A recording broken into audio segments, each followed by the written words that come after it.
You are now tuned into the First and 10 podcast brought to you by OXP Media. I'm your host, Brandon Graham, and I'm pleased to be joined by special guests. We have a London, Ontario native, Ottawa Redblacks receiver, as well as writer, and just an overall intelligent man, Nathaniel Behar. Thank you so much for joining, man. How are you doing?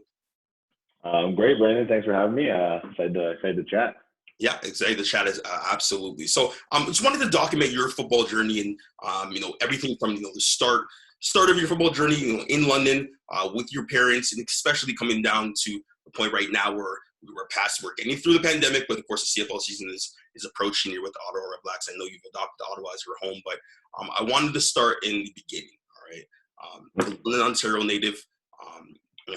Of course, mixed race, London, Ontario native as well too. How was it growing up, and then when were you first introduced to the game of football itself? When was that first? Yeah, it was London Minor Football Association. Who did I play for? I think I played for the Westminster something or other. We were silver and black. That's what I remember. We had like polyester jerseys, black shoulder pads, and then black shoulder cuffs. But I remember that I was too young. I was like, because I had a late birthday, I was like 6. I think the cutoff was 7. So I was like 6 and like probably 60 pounds soaking wet. I was a tiny little boy. But my dad grew up in South Florida, so he was on to play football. And my mom was my dad lives in Toronto. My mom lives in London. My mom was like, this kid's got too much energy. Let's get him into something. So I gravitated towards football. Went really well. I loved it early. I was halfway decent in early, as good as a 6 or 7 year old can be, whatever that really means. But it was that's where it started. Played LMFA pretty much straight through. There's a couple of years I took off every once in a while, but I just wasn't necessarily super gung ho about it. But yeah, that's where it kicked off for me in London. Got it. So I know reading your article when it comes to nationality for the Ravens football as well too. You kind of wrote something there. But just about, like, of course, you were coached by your dad in Toronto. Of course, you grew up in London. Like, and you said, of course, the vast majority of people in London, were of a privileged race, right? And yourself being a mixed race individual. Like, how was it growing up like that throughout that period? And when did you know that you wanted to take like football a little bit more seriously? When do you know that you're really, really good at this? Yeah. Absolutely. I mean, I think my dad was very adamant in making sure that I knew who I was from a child, from probably right around that same time, 6, 7, 8 years old. He made sure to teach me that I was Black, and because of that, there's going to be people that behave different ways towards me, and I wouldn't always, that things wouldn't always be the same for me as they were for my friends, and didn't always, it played out in different ways. There's the mainly in the microaggressions that you don't really understand when you're a kid, the jokes and, people touching and trying to pull on your curls in grade school and all those little things. And obviously there's more overt and offensive and harmful ones that happen, something happened on the football field. But, it permeated through everything in London. I mean, it didn't necessarily, make me an outcast or anything like that personally. And I think also there's a lot of what you can lead into of me being mixed race as well. A little bit passing a little bit more. I'm saying air quotes if you're only listening to this, and that does allow. I think the proof's in the pudding. The history is there that mixed race black guys, lighter skinned black people often get more accepted and brought in and into these white spaces with a lot more ease. So I'm also fully aware of that. So it was real, but it wasn't necessarily always macroaggressions, but the micros were all there. And then growing up playing football here and training with my dad and stuff like that, I it was fun. He pushed me a lot. He pushed me a lot. Going whenever I go to Toronto, it'd be like a little mini Rocky movie montage in terms of training. You go to the gym, we go to the field. He read me till I puke and all that good stuff. But it was great. I mean, that's what helped. And I knew that I wanted to be good. I think I was probably 11 or 12 years old. And we were playing one-on-one basketball, and I think I blocked him and then broke him down and took him to the hoop. And he was like, "Okay, you can do this whole sports thing." And then he asked me, like, "Which sport are you gonna play? Are you gonna be a professional basketball player or professional football player?" And I said football, and then he threw the basketball away, and he was like, "Go get your cleats from the car." And then we never played basketball again. There it was. And I remember even seeing a tweet from you, after I think you're just talking to Canada basketball. They're like, I got energy, I got this and that. You're like, well, you are clutch too. Definitely, you're clutch too. And then we'll get into that very, very soon. But that's great. That's great to hear. And I remember Westminster. I played for the Brampton Bulldogs growing up. Yeah. So I remember coming to London. I remember going to Westminster. I remember going to all these different places. So I totally understand. But that led from you, of course, growing with your father and going to London Central High School and then playing on OVFL with the London Junior Mustangs. Right. Being at London Central was a very football-oriented school. That where you were pretty much the most highly. I remember you're one of the most highly touted prospects in before going to university. Did you ever consider probably even going to the States? Like how was that entire process? In your grade 11 to grade 12 years with football. Yeah, absolutely. There was a while where my dad really wanted me to go live with my aunt and cousins down in Atlanta. So they live just outside of Atlanta in Conyers, but just pretty much right there. I was heavily considering it. I think my mom was probably going to bawl her eyes out because I was a little baby. So it was one of those things where there was a lot of talk about it. Plans never really got ironed out. And then it was just like, I'm here. I got my friends. Life isn't all about football. So I kind of pulled the brakes back on that. But, going to Central was fun. I mean, it was a good athletic school for how small it was. Like it was a smaller school, but it was like, I think my grade 11 year ended up, I think we got ranked the #1 academic public high school in Canada. So it was like a very heavy academic school with a solid football program because it had like great coaches that were there around, but not like, around the corner was Catholic Central High School that were the guys, they were always perennial. So it was an interesting program to be a part of because there wasn't a whole lot of diehard football guys in the team that were like, I'm going to be playing this for life. There was probably 3 or 4 of us, 5 of us maybe, that tried to play university. Whereas, you think of a CCA shows around the corner, that's every guy on the team's trying to play university and just about. So we overachieved some years, a couple semifinals appearances, and it was definitely fun. I got to play some quarterback and stuff, and it was a blast growing with that team. And then Junior Mustangs was a whole other beast. I mean, that team's ridiculous. I'm a 91, but I remember hearing like, well, these guys like in 2012, I believe. Yeah. That's 2012 year, right? Yeah. I think we went undefeated. I think that team had like 38 guys go play university, and like I think over double-digit OUA All-Stars just on that team. Like it was silly. It was one of those teams where you'd walk in with that Dallas Carter from that Dallas Carter energy from Friday Night Lights, where you'd walk in and just like, we're good. Like we're good. It was fun though. There we go. So growing up in London, of course, and being around, Toronto and all that stuff, and being in the London Junior Mustangs, like how did Coach Samura and I believe it's Jean-Philippe Asselin, with the Carleton Ravens, how did they influence you to kind of leave London and how was that decision going from probably playing for the Western Mustangs and then going to end up with Carleton? How was that? It was actually they came out of the bleachers. So I had my first recruiting visit with Samara for Carleton after a big high school game for the Night Owls. Which I think was supposed to be right after, but I had forgotten. I didn't know who he was. He came up to the field. He's with some hat on, with some like crest with a bird face I didn't recognize. He's like, "Hey Nate, it's Coach Samara," and I was like, He's like, "You ready to meet?" I was like, "Coach, I work at 4 p.m. Like, I gotta go." He's like, "Oh, I thought we had a meeting." And he's like, "What time do you work till?" I was like, "I'll close up at 9, so I'll be home like 9:30." He's like, "Great, I'll meet you at your house." I was like, "Oh shoot!" I was living on my own at the time, but I was like, "Okay, well, let's go to my mom's place." So we met at my mom's house. Again, I didn't know who the hell this guy was. He shows me this slick presentation, and we're going through it and talking. And then when I stayed up for like an hour and a half, like 11:30, just talking about plays, all this stuff, and I was like, okay, there's something here. Like he had piqued my interest about the idea of starting a program, right? Like having the balls to be the one to like go out there and get your butt kicked to start, but do it and try something new. And that was intriguing enough for me to take a visit. It was the only visit I took my 5th year of high school there, because I was so locked in on Western. Did my visit. There's a lot of bells and whistles in the visit. It was pretty hilarious and fun.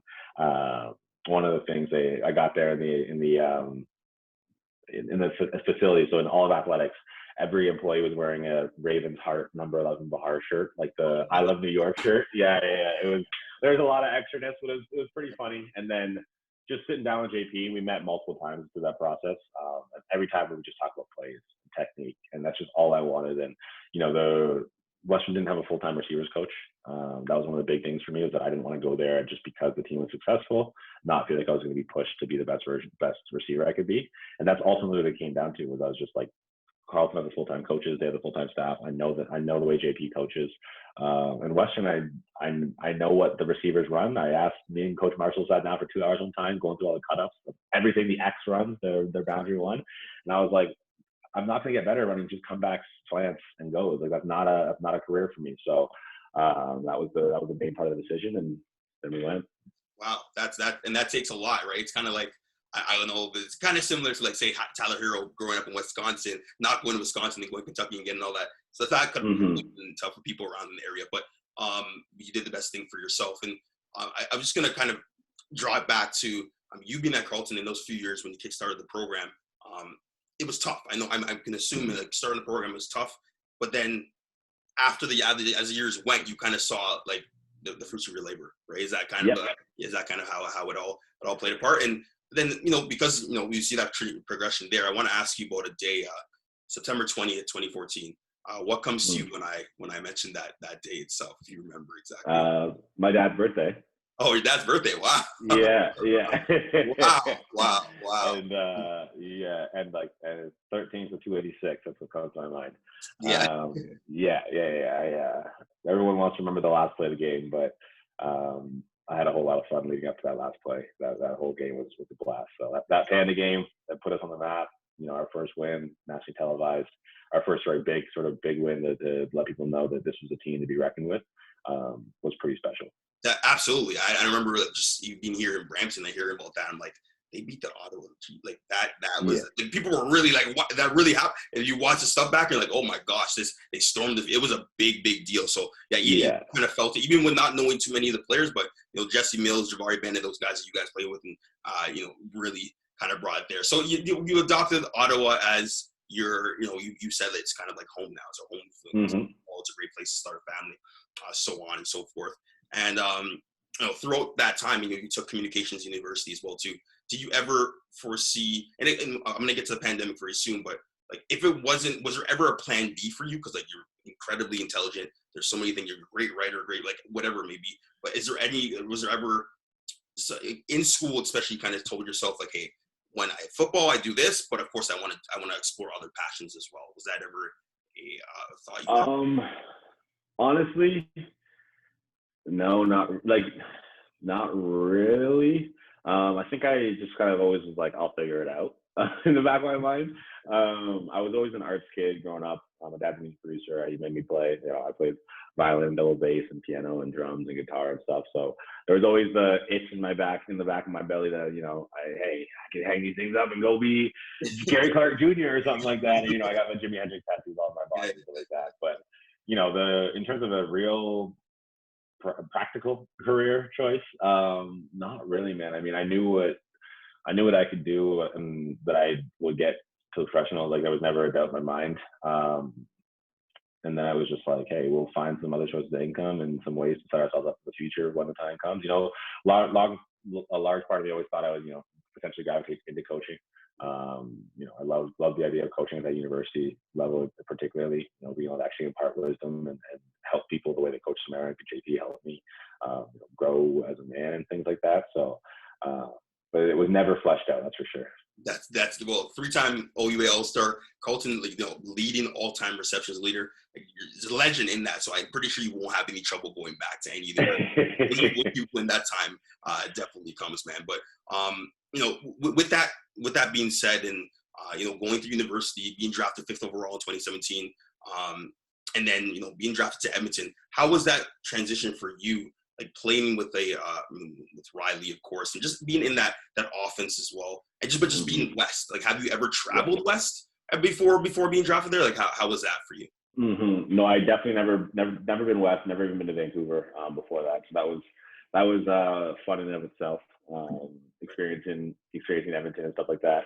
And then the team was incredible. I mean, I do wish that things started differently. We had a contract dispute to begin, so I missed training camp, which, put me behind the 8 ball in the season. I mean, as a rookie, you're not expected to really play much regardless. So I wasn't overly concerned about that side of things, but also just a training camp for learning, because that receiving core is probably one of the best receiving cores ever be assembled, from a Darius Bowman, Brian Mitchell, Brandon Dilstra, Duke Williams, Darrell Walker-Payne halfway through the year, Teddy Stafford, Vidal Hazleton, Natea J, Shamad Chambers was there. Like, it was just like, it was unbelievable. The amount I picked up in just a few weeks, tips, tricks, ways to approach the game, like, was just unbelievable. So that was one of the things I've been the most, the most thankful for, I'm grateful about. Is funny enough, like, Edmonton was the one team I didn't think was going to draft me. The one team that hadn't talked to my agent before the draft, because Brock, the GM, had just got there. I think he just didn't have time to really go calling agents and stuff like that. So it was the one team I didn't think. And then when it happened, I was like, wow, this is pretty cool. Like, I'm cool with this because of that. And Mike is a fiery dude. Didn't always see eye to eye, but that's quite okay, because I mean, the one thing you can never take away from him is bad people teach you how to compete. Like, I've never seen a warrior like that on the field. This guy would just get his ribs folded into himself and be out there next play, bleeding out of his hand everywhere. Like, whether you liked him as a dude or not, whether you were best friends with him and wanted to hang out and have a beer, there's nobody on planet Earth that cannot respect that man and what he puts into the game day in and day out. And that was so cool to see and be a part of. Wow, that's interesting. And it's funny because I've spoken to Natea and Shamad, and they said the exact same thing, right? Right. About being there in that system, of course, too. But of course, then being in Edmonton, of course, learning a lot with all those guys. That's a ridiculous receiving core right there, and ending up with the Ottawa Redblacks. Back in Ottawa as well too. Was that like kind of like a full circle for you? Is it something you wanted to be in the first place? Like, how was that transition? Is that exactly what it was? Yeah, I mean, it was definitely one of those things where, depending on how things went where I was, I definitely enjoy loyalty. There was part of me that thought there was some value in staying in Edmonton, but things just didn't shake out that way, and which I'm, that is what it is. And I always knew that if it wasn't going to be where it drafted me, that Ottawa was going to be the hope. I wasn't going to, put all my eggs in that basket, because we know how football can be. But when it came to fruition, I was very happy. Let's just say that. Obviously, I wish the season went a little bit different and things didn't fall the way they did. But hey, that's sports. That's sports, right? And then it's just like being born in '94. I'm like, man, this guy's like super. I'm born in '91. I'm like, this guy's super like mature and like ahead of years, right? But anyways, with that being said, of course, being in Ottawa as well too. I believe it was like last year, really tough year for a lot of racialized individuals, and especially June 5th, 2020. We've seen everything that happened last year. I remember reading your article, The Pimp Movement, and just kind of all those microaggressions, macroaggressions from in the past coming out in that point. Growing up in London, you probably, like, once again, I play hockey, I play lacrosse. I know exactly how that is in those spaces. And I remember reading, from your article, you said, we don't owe you a library of resources or then to begin your education. We don't need to make this easy and accessible as possible, because the hurdle is truly not one of access, but one of conscious apathy. Just from you writing that, like, how that entire piece, like, what came over you, that were you just locked in, you just kept going, like, how, I don't even know what to say, because it actually touched me. It really touched me. But throughout writing that and being a communications major, like, how was that? Just digesting everything in last summer, man. Like, how? Yeah. Anyways, how was that? Yeah, I mean, first of all, thank you. I appreciate that. It was one of the first. I mean, it's the first long form anything I've ever written. It was one of the first things I've ever really put out there. So I appreciate every time I hear somebody say that. It's genuinely kind of like, I'm like, that's crazy. So thank you.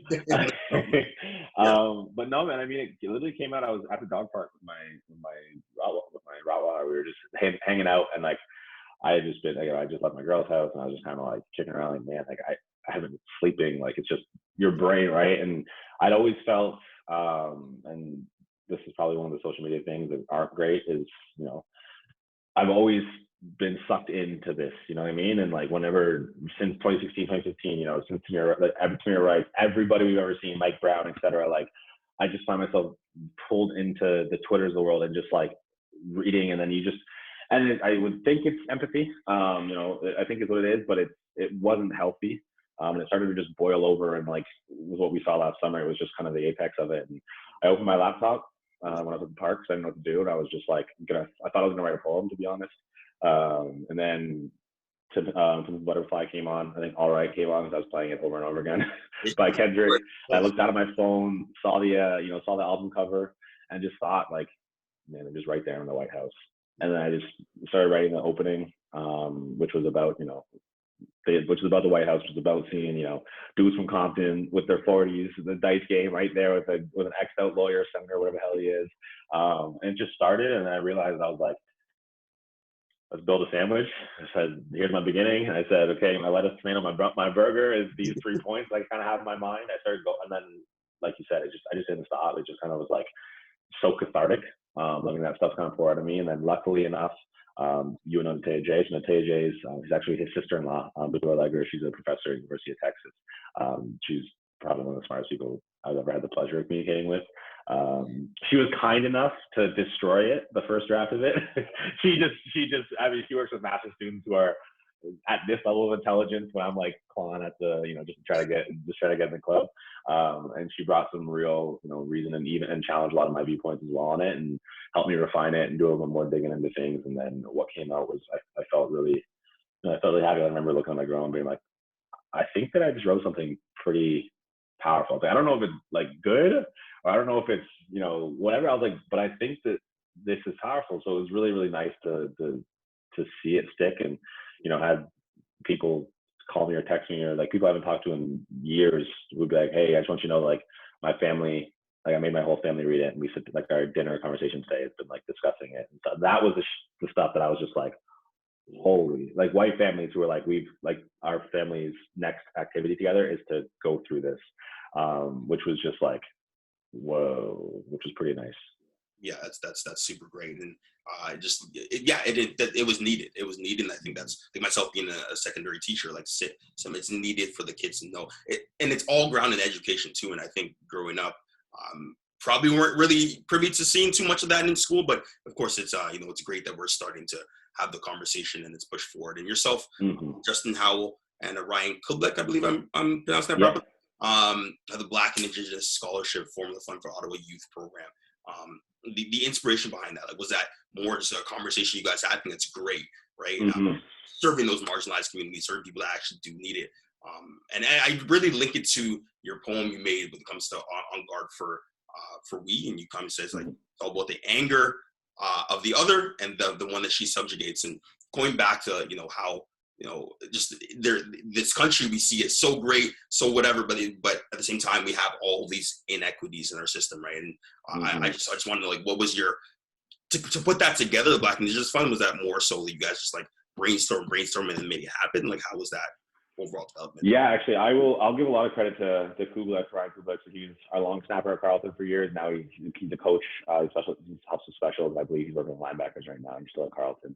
And he was helping out with our camps. And we were asking him like, yo, what do you need? Like, how much are we paying you? Yeah. And he was like, dude, I'd rather you give like my pay to some kids and stuff. And then we kind of thought, and like, wait, why don't we just start a scholarship? So sadly, we're not giving out this year just because COVID messed up a lot of stuff. We wanted to raise a whole whack ton of money through our camps in the winter, but we're working with the OSAG Foundation so we can use them as a donor fund and things like that. So we're building all of our processes to really kick into high gear in 2022. Scholarships are a lot harder to put together than you would hope. You wish you could just hand out money to some kids, but it's been great to get started because now, like I said, we have the backing of Ottawa Sports Entertainment Group, which is massive, and we can turn it into a very real thing that hopefully has a shelf life of more than just a year. I would hate to just give out $3,000 1 year and then disappear. Like, we want to set something up that is going to recur and help and be real. So, it was just too obvious not to once Kublik sort of put it out there. It was just one of those things where it's like, oh yeah, I mean, of course, of course we should. This is exactly the kind of impact we want to have. That's exactly what's needed out there. Is people just need to start doing things the right way. Absolutely, man. Doing things the right way. And I see the doc coming in. I'm going to be done very soon. It's all good. ATNMY Marketing, right? Like, throughout the pandemic, was it more like, I know it was hard, like, for anyone just to be working out and staying on top of your body and whatnot. First off, like, how was your diet? First of all, throughout that pandemic, throughout all that, like, keep working out. How was that? That's something I want to talk about first. I actually hired a nutritionist late 2020. To work with. And I worked with her in the past in a shorter span, but she's an absolute angel. Paris Subadi. she's the greatest. She's, I joke with her that she's like maybe a third nutritionist and like 2/3 the best therapist of all time, because she's just phenomenal. So she was so great at, fixing my relationship with food, but also just staying on top of it. It's just having somebody, you take food journaling, stuff like that, just a little stuff that really, really did help. Because my problem is I actually get super skinny when I'm like not training and stuff. Like I could easily go down to like 170 and then never go to football again. Yeah, like yeah. Maybe a little bit less now that I'm creeping to 27, but in the past. So it was really, really great working with her. That kind of kept that stuff up. And then the pandemic was just wild. I mean, training was tough. Did a lot of yoga because it was just like I can't just beat my body up. I don't know if it's the season coming. Let's just stay healthy. That was the main focus until we sort of knew. Got it. And kind of lastly, I want to talk about ATNMY Marketing yourself. You being the CEO, founder of ATNMY Marketing, influencer marketing platform to empower athletes, brands that they love, of course, because I know it is tough. Was it more so because you felt that was a need that needed to be implemented? And what was the overall inspiration? Yeah, man.